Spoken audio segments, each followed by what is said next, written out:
아까 영광 영광 그런 찬송도 하고 하나님의 나팔 소리 이 찬송도 했습니다. 그 찬송 내용은 예수께서 부활하신 것처럼 우리도 그분이 다시 오실 때 우리의 겉사람이 그분과 같은 영광의 형상으로 변하게 될 것임을 약속하셨기 때문에 그 약속을 믿고 우리가 기다리면서 준비하고 찬양을 하는 것인 줄로 믿습니다. 이어진 49절의 말씀에 보시면은 우리가 흙에 속한 자의 형상을 입은 것 같이, 다시 말하면은 육체를 입고 이 땅에 태어났습니다. 아무도 예외가 없이 육체를 입고 이 땅에 태어났는데 예수님을 믿고 거듭나서 그 이후에 예수께서 처음에 오셨을 때는 우리의 죄의 문제를 해결해 주시고 영의 속사람, 이 영의 사람을 거듭나게 해주시기 위해서 오셨는데 다시 오실 때는 우리의 겉사람까지 자기의 부활하신 영광스럽고 신령한 모든 것들을 피조된 모든 것들을 발아래 둘 수 있는 신령한 몸으로 우리를 또한 덧입혀 주시려고 오신다고 말씀하시고 있습니다. 그래서 오늘 본문은 예수님이 사람으로서 우리를 위해서 해주신 두 가지 일을 가르쳐 주고 있습니다. 예수님을 사람이라고 할 때 완전한 사람으로서 우리의 영과 또 혼과 육이 있는 그 모든 것의 죄값을 충분하게 완벽하게 내셨다라고 말씀을 합니다. 많은 짐승들이 사람을 대신해서 제물로 드려졌습니다. 그런데 그 많이 드려졌던 짐승들이 사람들의 죄를 씻지 못하고 없애지 못하고 덮어주기만 했기 때문에 구약의 의인들, 예수께서 오시기 전까지의 의인들은 하나님의 말씀을 순종하고 또 말씀대로 살다가 죽었지만은 육체는 흙으로 가고 돌아가시고 그 다음에 영은 음부라고 하는 영의 세계에서 일시동안 가두어 놓는 그러한 장소로 갇혀 있게 되었습니다. 그 장소에 가서 갇혀 있게 되었는데 신약에 와서 예수께서 우리에게 짐승이 갖고 있지 않는 영까지도 가지고 있는 완전한 사람으로 우리 대신 죽으셨기 때문에 그래서 우리가 이제 죽으면은 저와 여러분들은 육체는 흙으로 돌아가지만은 우리의 영, 속사람은 하늘로 올라가게 된다고 말씀을 하십니다. 그리고 올라갔던 그 영을 예수께서 같이 데리고 오실 때 우리의 몸이 먼저 영화로운 몸으로 옷을 입게 되고 땅에서 예수님을 기다리는 사람들의 몸도 순식간에 변화가 될 것이라고 말씀을 하시고 있습니다. 그래서 예수님한테는 우리와 같이 육체도 입고 오셨기 때문에 그 예수님을 가리켜서 마지막 아담이라고 말을 합니다. 그런데 예수님 안에 속 사람으로서는 오늘 47절에 기록된 말씀처럼 둘째 사람이라고 표현을 합니다. 그러니까 첫째 사람은 땅에서 났고 그 아담이라는 사람, 첫째 사람 안에 있는 영은 하나님이 지어서 불어넣으신 영입니다. 그런데 예수 그리스도는 오늘 내가 너를 낳았다라고 말씀하신 것처럼 낳으신 영을 가지고 있는 존재. 그래서 더 완전한 종이 아닌 아들의 신분을 가지고 있는 사람이다라고 말씀을 합니다.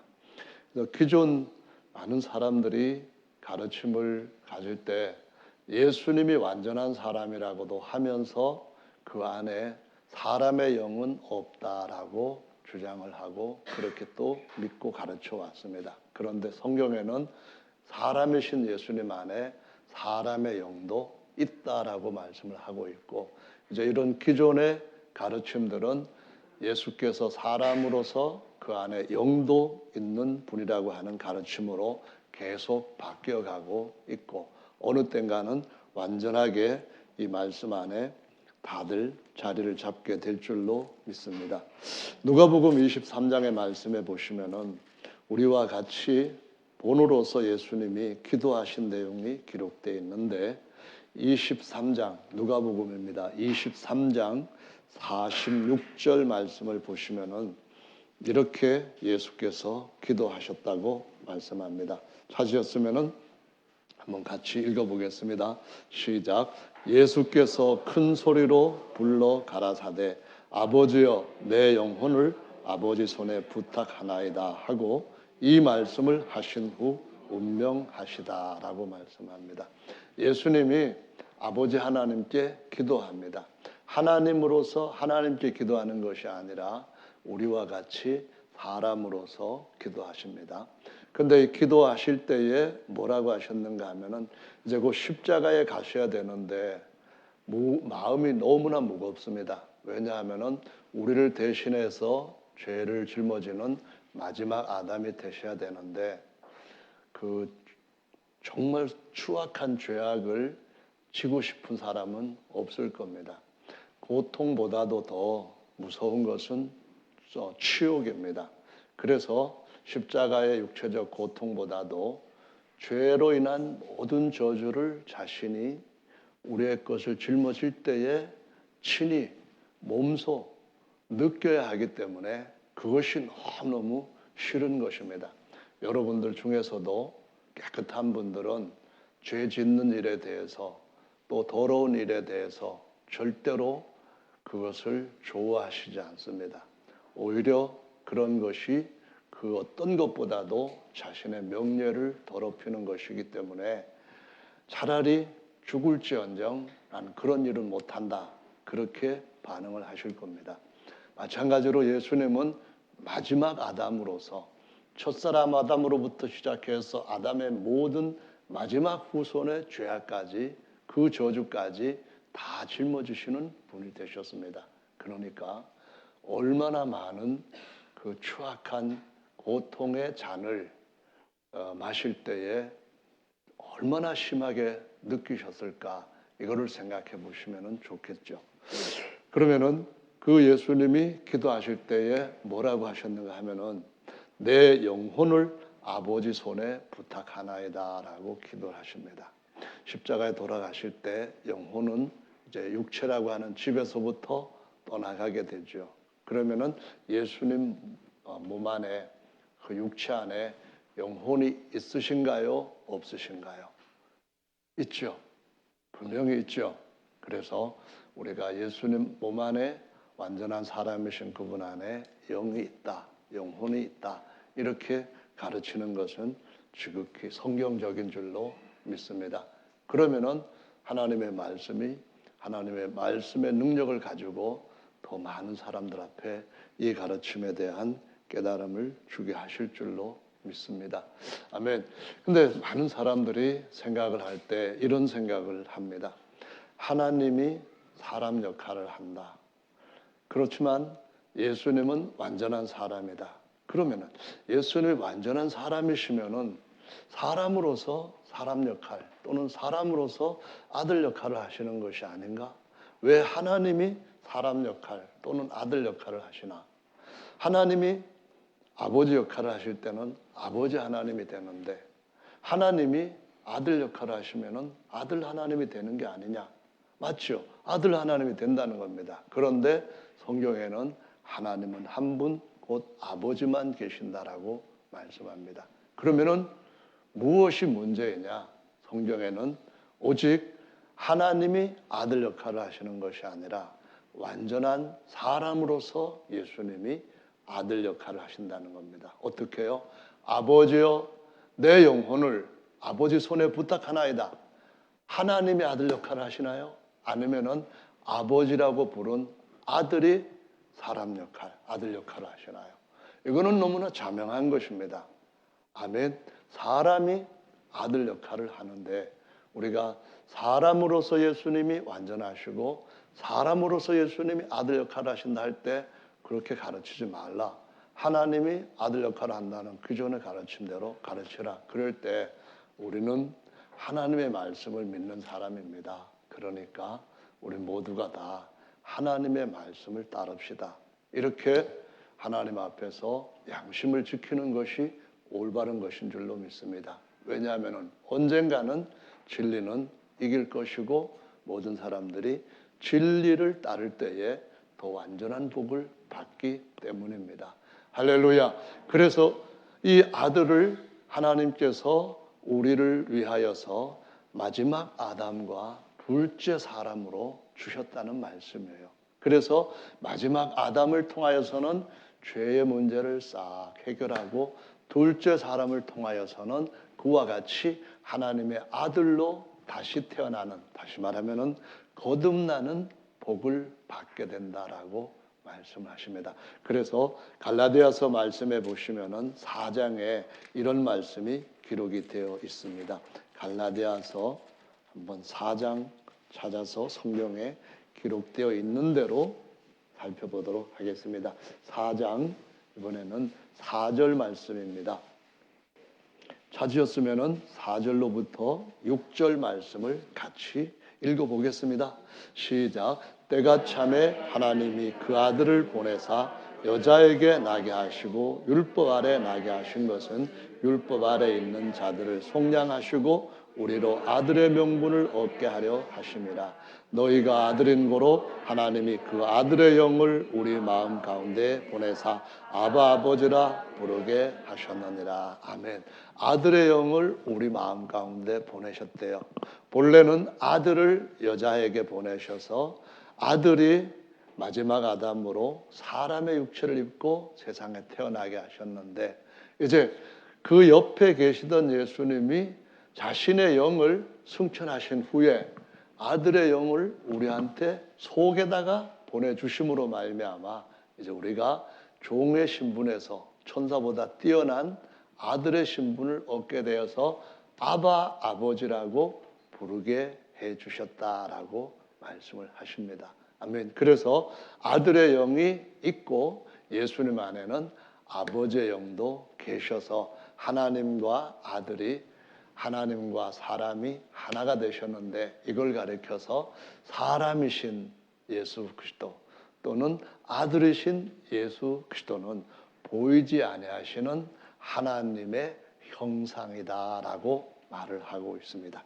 하나님은 오직 한 분이시고 그 하나님과 사람 사이에 중보도 하나이신데, 하나님이신 그리스도가 아니라 사람이신 그리스도 예수가 하나님을 우리한테 딱 연합시켜 줄 수 있는 중간 역할을 하신다, 중보자 역할을 하신다라고 증거하고 있습니다. 이 말씀은 디모데전서 2장 말씀을 같이 보시면 되겠습니다. 2장 5절 말씀입니다. 2장 5절 찾으셨으면 함께 읽어보겠습니다. 시작. 한 분이시요 또 하나님과 사람 사이에 중보도 한 분이시니 곧 사람이신 그리스도 예수라. 아멘. 중보자, 아들 역할을 하십니다. 그러면은 아들 역할을 하나님이 하시나요? 아니면은 사람이 하시나요? 사람이 합니다. 아멘. 중보자 역할을 여러 사람이 하는 것이 아니라 오직 하나님의 아들, 사람이신 그리스도가 하신다라고 말씀합니다. 우리 모두가 다 권사가 될 수가 있습니다. 이제 개신교에서는 그냥 집사 위에 권사. 시골에 제가 가봤더니 다른 분이 교회를 처음에 개척을 했던 교회였으니까 가보니까 집사가 아직 안 된 사람한테는 뭐 직분을 뭘 다른 걸 줬더라고요. 예? 권찰. 예, 권찰. 이 권찰이 뭐냐 했더니 성경을 아무리 찾아봐도 없어요. 그래서 뭐냐고 물어봤더니 권찰은 교회에서 뭐 이런 자비를 하는 사람이래요. 근데 집사보다는 계급이 조금 낮은 사람이래요. 조금 더 이제 믿음이 훈련이 되면은 집사, 일을 잡는 사람이다 해서 집사를 주고 그 다음에는 조금 더 잘할 때에 안 싸우고 사람들과 사이가 좋고 사람들과 잘 관계를 잘 맺어주는 사람은 권사를 시킨대요. 대개 보면은 50대 중반쯤 되면은 여자분들한테 권사를 주고 또 어떤 교파에서는 남자들한테도 권사를 주고요. 그 다음에 또 올라가면은 남자는 장로가 되고 뭐 이렇게 올라간다 그러는데, 사실은 하나님 앞에서 최고의 큰 지위는 하나님의 아들이 되는 것입니다. 하나님의 아들은 하나님 앞에서 천국에 갔을 때에 영원토록 아버지와 하나가 되는 특권을 누리지만은 천국에 가서 목사 없습니다. 정말로 없어요.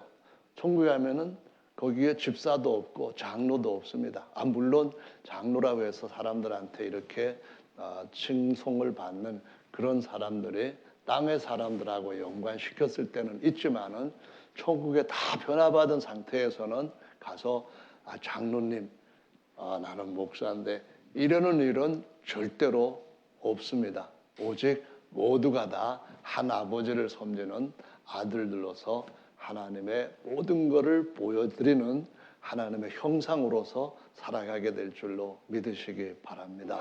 할렐루야, 아멘. 그래서 여러분 이 땅에서 많은 사람을 섬기면은 주님 앞에는 더 칭찬을 받고 더 높아진다고 말씀하십니다.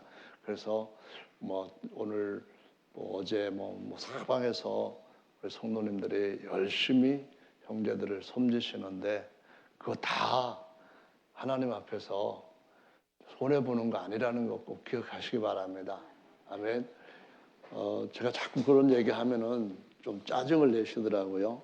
근데 복해서 설거지하는 형제님들, 정말 너무나 하나님 앞에 감사를 드려요.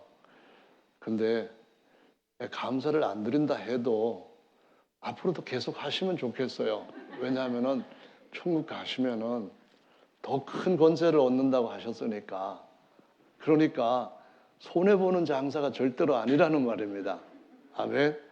여기에서 설거지를 해봐야 1년에 52주 52번밖에 더 하겠습니까? 그러다가 앞으로 30년 더 한다 할 때 그래봐야 얼마나 되겠습니까? 근데 그것이 나중에 하늘나라에서는 영원토록 그때 주시는 지위가 변함이 없다고 하니까 이거 얼마나 놀라운 일입니까? 그러니까는 위의 걸 바라보고 우리가 더 하나님 앞에 우리의 모든 삶이 하나님 보시기에 심히 좋았더라라는 쪽으로 자라가게 되기를 예수님의 이름으로 축원합니다. 아멘.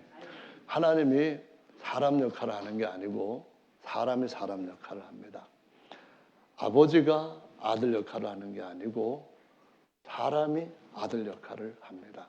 그래서 우리는 아들이 사람이고 사람이 아들 역할을 하는데 그 아들이 영원토록 제사장이다 하는 가르침에 대해서 그냥 그대로 순수하게 믿습니다.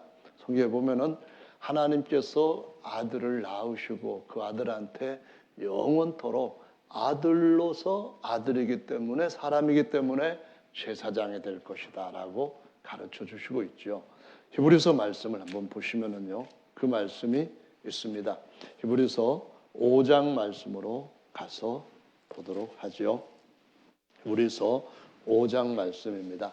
찾으셨으면은 5장에서 5절 말씀과 6절 말씀을 같이 읽어보겠습니다. 찾았습니까? 읽습니다. 시작. 또한 이와 같이 그리스도께서 대제사장 되심도 스스로 영광을 취하심이 아니요 오직 말씀하신 이가 저더러 이르시되 너는 내 아들이니 내가 오늘날 너를 낳았다 하셨고 또한 이와 같이 다른데 말씀하시되 내가 영원히 멜기세덱의 반차를 좇는 제사장이라 하셨으니. 아멘. 보십시오. 여기에 제사장이 하나님입니까? 하나님이 하나님이시고 제사장은 하나님을 섬기는 사람입니다. 아멘. 하나님이 제사장 역할을 하는 것이 아니라 하나님이 낳으신 사람, 곧 둘째 사람이신 아들이신 예수님이 제사장이 되신다라고 말씀을 하고 있습니다. 그래서 그 아들이 어떻게 섬길까요? 언제까지 섬길까요? 하나님을 섬기는 제사장, 죄물을 가져다가 바치는 제사장인데 그 이어지는 7절의 말씀에 보면은 그는 육체에 계실 때에 자기를 죽음에서 능히 구원하실 이에게 심한 통곡과 눈물로 간구와 소원을 올렸고 그의 경외하심을 인하여 들으심을 얻었느니라. 그가 아들이심으로 받으신 고난으로 순종함을 배워. 여기 보십시오. 8절까지 보면은 사람으로서 제물이 되셨다고 말씀합니다. 그런데 사람으로서는 속사람이 있고 겉사람이 있다는 겁니다.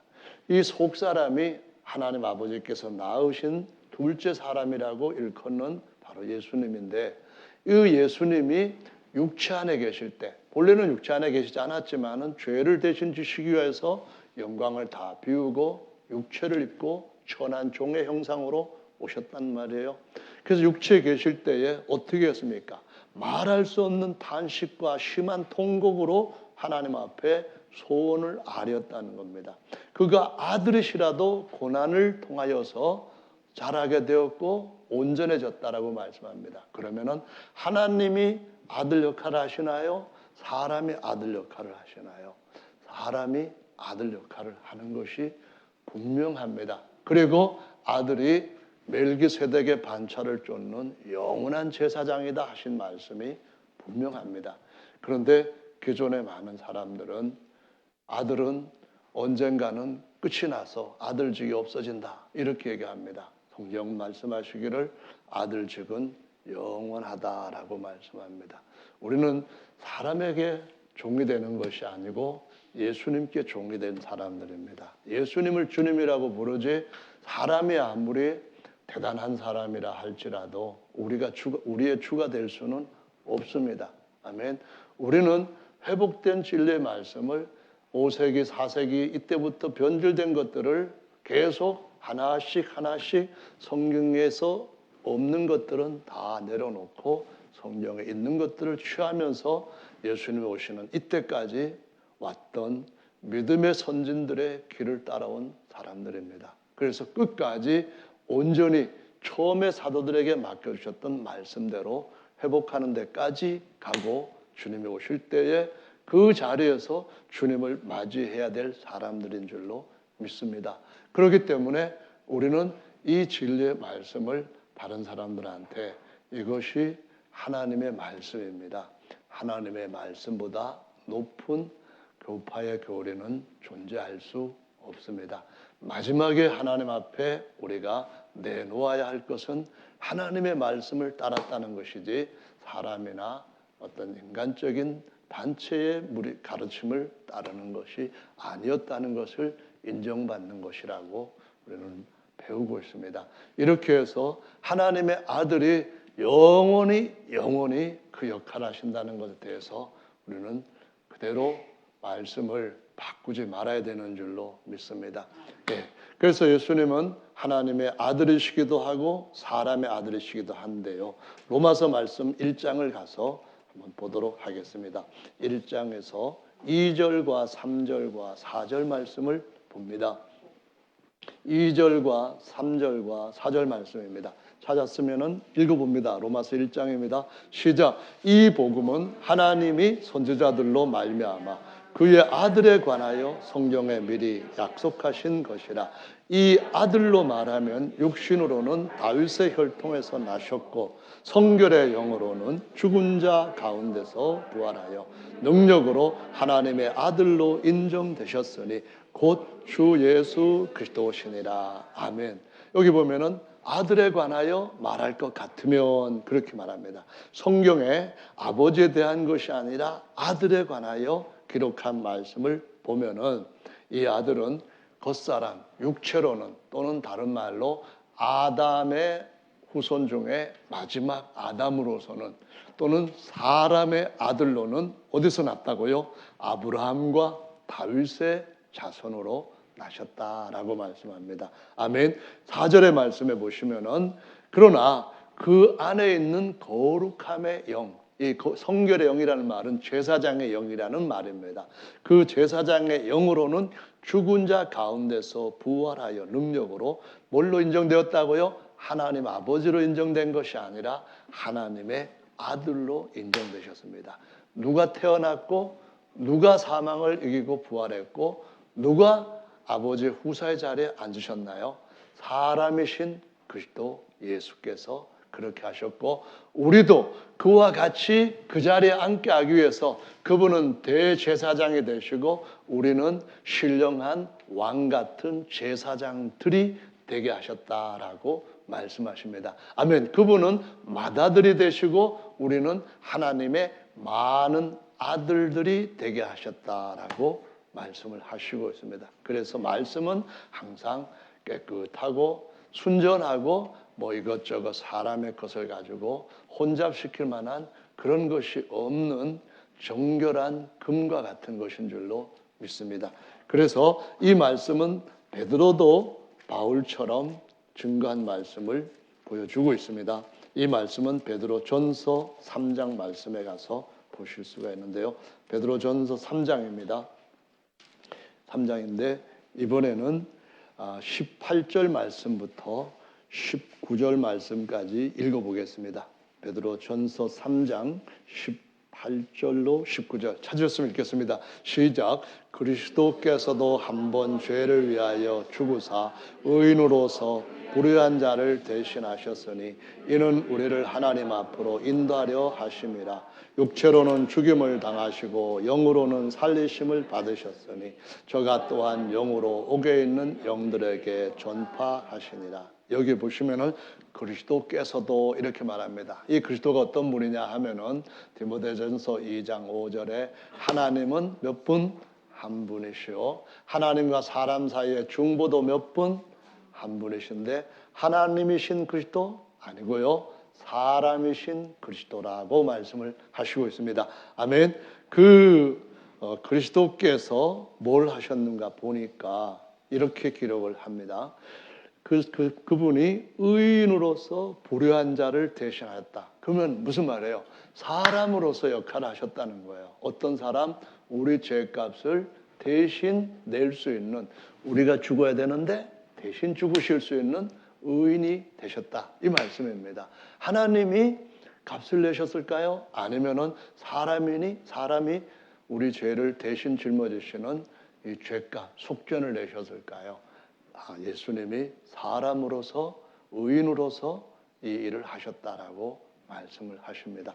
할렐루야. 그리고 난 뒤에 그분이 영으로는 부활을 하셨죠. 사람의 영으로, 아들의 영으로는 부활을 하시는데 부활하시기 전에 땅에 옥에 있는 영들에게 영으로 전파하셨다라고 말씀합니다. 이 말이 바로 예수님이 속사람은 아리마다 요셉 부자의 무덤에 가서 3일 밤낮 안장돼 계실 때에 그의 안에 있던 영, 곧 아버지여 내 영을 아버지 손에 부탁하나야 됐던 그 영은 구약에서 아직까지 죄를 완전히 해결받지 못해서 의인이 돌아가셔야 되는데 그러지 못했기 때문에 음부라는 옥에 갇혀있던 영들에게 가서 의인의 영들한테, 악인의 영들한테 선포를 합니다. 내가 옛날부터 아들에 관하여 이 성경에 기록했지 않느냐. 그래서 하나님의 아들은 내가 왔다. 와서 너희들 안 믿고 계속해서 내가 하나님께서 주셨던 말씀들을 이룬다고 그렇게 했는데도 불구하고 안 믿더니만 죄 짓고 그냥 계속해서 하나님 거절하더니만 음부에서 벌받을 자리에 갇혀 있는 것은 당연한 것 아니냐. 이것을 전파하시고 4장 6절에 가서 보시면은 베드로전서 4장 6절에 8절의 말씀에 보시면은 죽은 자들에게도 좋은 소식이 전파되었으니 이는 육체로는 사람처럼 심판을 받으나 영으로는 하나님처럼 살게 하려 하심이라 해서 그 의인의 영들, 아브라함과 나사로가 갇혀있던 그런 의인들을 데리고 영을 데리고 하늘로 올라가셨다가 육체는 아직까지 무덤에 있지만은 그가 다시 오실 때 그들을 데리고 오시게 되고 그들이 먼저 살아서 예수님을 믿고 있는 사람보다 먼저 이 몸이 변화될 것이다 라고 가르쳐 준 것이 고린도전서 15장에서 바울이 고린도 교회에 보낸 부활의 비밀이라고 말씀하시고 있습니다. 그래서 하나님의 아들도 영원하게 하나님을 섬기는 그 특권과 하나님을 섬김으로 인하여서 하나님의 아들이면 후사, 곧 하나님의 모든 것을 물려받는 후사로서의 그 자리를 누리게 하실 것이라는 약속을 받게 될 줄로 믿습니다. 그래서 우리가 우리도 영원한데 하나님의 독생자, 그래서 맏아들이 되신 그분도 영원하다고 하는 가르침에 있어서 우리 하나님의 말씀에 기록되어 있는 대로 다 믿고 있다고 하는 것에 대해서 저는 하나님 앞에 다시 한번 감사를 드립니다. 이 진리를 더 많은 사람들이 자꾸 받고 있기 때문에 하나님 앞에 감사를 드립니다. 성경 말씀에 보면은 계시록에 두 가지 것이 하나님의 아들로서 영원토록 있게 될 것임을 보여주는 것이 있는데요. 하나는 제사장이 있으면은 제사장한테 집도 있어야 된다는 거죠. 성전이 있어야 된다는 거예요. 이 성전이 어떤 성전이냐 하면은 요한복음 1장 말씀에 보시면은 요한복음 1장이 아니라 2장 말씀으로 가서 보십니다. 1장 14절은 말씀이 육신이 되어 우리 가운데 거하심에 이렇게 말했는데, 번역상 거하심에는 본래 원어 헬라에서는 우리 가운데 거하심에가 아니라 장막을 치심에, 그런 말입니다. 육체 장막을 치시고 하나님이 그 장막 안에 모세 성막 때처럼 살아있는 장막 안에 오셨다, 임마누엘 하셨다, 그런 뜻이고요. 2장에 가서 보시면은요 19절로 21절에 말씀하십니다. 자, 19절로 21절 같이 읽어보겠습니다. 시작.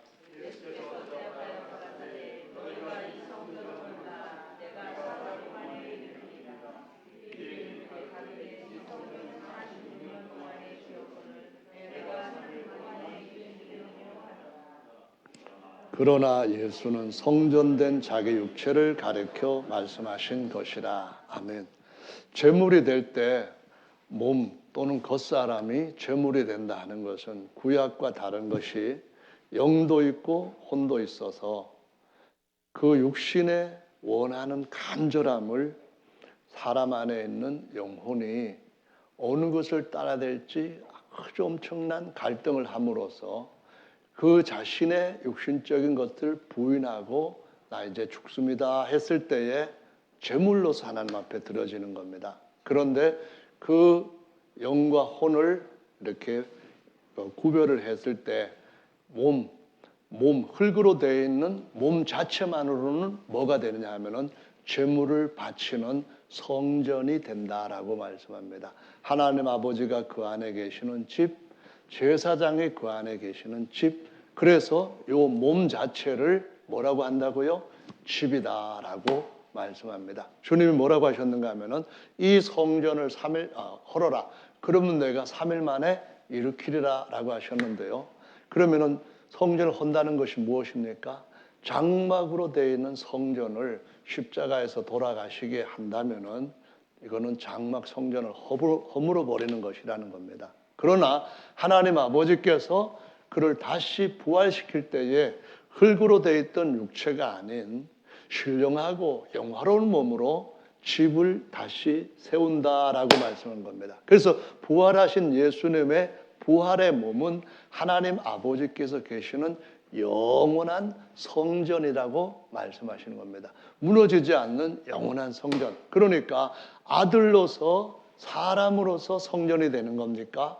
아니면은 하나님이 성전이 되는 겁니까? 자기 육체를 가리켜서 성전이라고 말씀하신 예수님이 하나님으로서 육체가 있는 거예요? 없잖아요. 하나님이 육체를 성전으로 삼으셨다는 말은 사람이 아들 역할, 제물 역할, 집 역할을 한다는 것이지 하나님이 하신다는 것이 아니라는 것입니다. 제가 드리는 설명이 어려우신 분 계신가요? 하나도 안 어렵죠? 아니, 안 어렵다고 좀 그래주면 안 돼요? 맨날 어렵다고만 하시는데 정말 너무 쉽잖아요. 엄청 쉽죠? 그냥 가만히 한쪽 귀로만 들어도 다 이해하실 수 있을 정도로 쉽죠?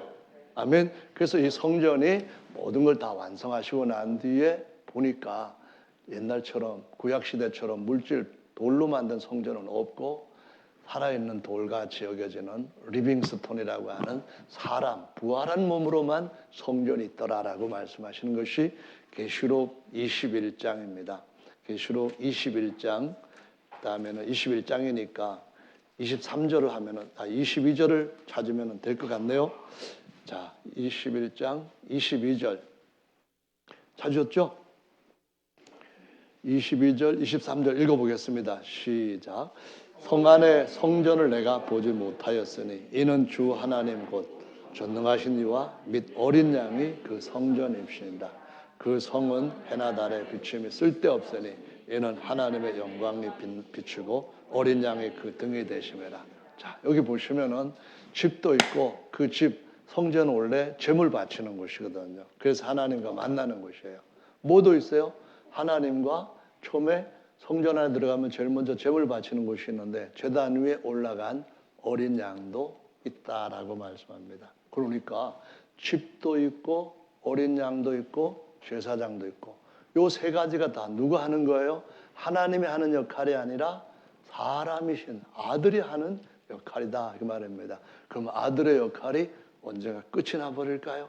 끝나질 않고 영원토록 예수님 부활하신 그분은 머릿돌이 되시고 우리들은 머릿돌에 연합된 또 다른 산 돌들로서 부활한 영광스러운 신령한 돌들로서 영원히 우리 안에 하나님 아버지께서 계시는 줄로 믿습니다. 아멘. 그래서 모든 것들을 발 아래 둔 만유 위에 하나님의 집 성전이라고 에베소서 1장에 가르쳐 주시고 있습니다. 그래서 오늘 말씀은 간략하게 우리가 성경에 있는 가르침을 그대로 가르치고 또 많은 사람들이 이 가르침에 대해서 점점 더 회복된 가르침을 찾는 일에 더 큰 물줄기로 불어난다고 하는 사실에 대해서 감사를 드립니다. 그리고 특별히 이런 말씀을 가르치는 일에 은사가 있는 분들, 그런 분들이 하나님이 우리 교회에서 계속 보내주셔서 이 일에 하나님의 엄청난 진척을 보이실 줄로 믿고 감사를 드립니다. 특별히 다방면에 아주 재능이 있으신 분이 있습니다. 저기 탁구를 잘 가르치시는 분인데요. 이론을 저렇게까지 잘 가르치는 분은 제가 탁구장에 안 가봤지만은 소문 들어봐도 저는 몰라도 김기성 집사도 그러더라고요. 정말 지금까지 들어보지 못한 이론 설명이다 그랬는데요. 그 중에 한 가지가 또 더해지게 될 줄로 믿습니다. 그게 뭔가요? 하나님과 영원히 하나가 되게 해서 하나님의 제사장으로 하나님을 섬기는 기술, 이것을 가르치는 일에도 하나님 앞에서 최고의 일꾼으로 쓰여지게 될 줄로 믿습니다.